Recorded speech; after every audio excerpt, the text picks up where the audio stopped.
Hi everyone, I just want to share some tips with you. If you follow us on Facebook, you've noticed the last few days I've been posting in the morning saying that, hey, get out there and start shooting these crisp, cold mornings. It's an ideal time to shoot, you guys. When we have this kind of light and this kind of frost from it being so bitterly cold, that's when you should be out there. So there's a few things I'm going to try to cover today, some winter tips to help you get better photographs. The first thing is think about the time you're going to shoot. Quite often we talk about the blue hour. The blue hour is really heavy right now because of the snow and the blue skies in the morning. Whenever we have a clear morning like this, what happens is you want to shoot a little bit before sunrise. But there's a key to that. Make sure that you have your camera set in shady white balance. It's one of the only times that shady white balance really works effectively to get you the right color. So get out there and shoot, first of all, in shady white balance. Remember to do that. And then I want you to do this also. In that first part of the morning, as the light increases, remember to decrease your ISO. Now the second thing is I want to make sure you're metering correctly. In many cases, go spot metering. And what I would like you to do is have you try to isolate some of your subjects. Try to get down really low to a tree where there's no other trees around, just a plain blue sky behind it. And I want you to spot meter on the tree itself, on the snow.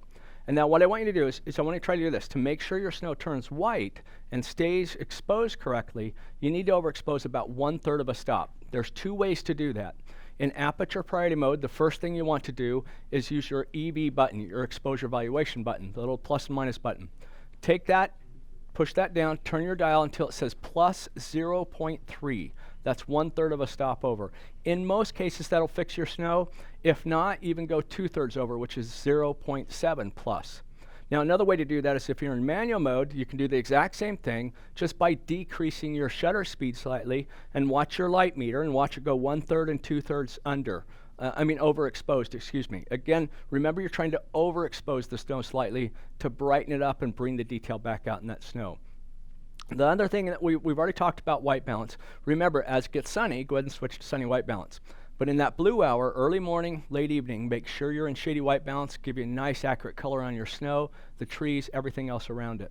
So the other thing I want to talk to you about, quite often people forget, if we're out in the cold, if you get out just for a minute or two, don't worry about it being 10 or 15 below. It's not going to hurt your camera whatsoever. But if you're going to be out for any extended period of time, even 10, 15 minutes, I want to give you a really quick tip. Make sure you have a towel or a jacket inside your vehicle that you can bring that camera in. And as soon as you get in the vehicle, wrap it in that towel or blanket so that it comes up to temperature slowly, then you won't get humidity in the camera. It's a really invaluable tip to have for you. And so be careful of that. But like I said, if you're out in cold, don't worry about it. You're not going to hurt it. Oh, one quick tip on that too. Always carry a battery like an inside of a shirt pocket or inside of a jacket that's right next to you with an outer layer over the top of it, so that as you lose battery power, which you will in this kind of cold weather, you can pull the battery out of the camera, drop it in that same pocket, pull the other one, put it back in your camera, you can shoot. It's awesome. And then by the time this one warms up again, many often you can get another 100, 200 shots out of that battery. The last thing I want to mention is isolate your subjects. Like I mentioned, when you get down below a tree, another way to do that is this is a great time of year to get macro lens out. And so use a macro lens, use a close-up type lens. And by the way, there's awesome sales on macro lenses right now. So check into that, use these tips, isolate your subjects, use the right white balance, overexpose about 1/3 of a stop, make sure to have a towel or jacket to wrap your camera in right after you use it. And remember, get out there early, get out there late. Do it before work, do it after work. Hope these tips help. Thank you so much. Bye-bye.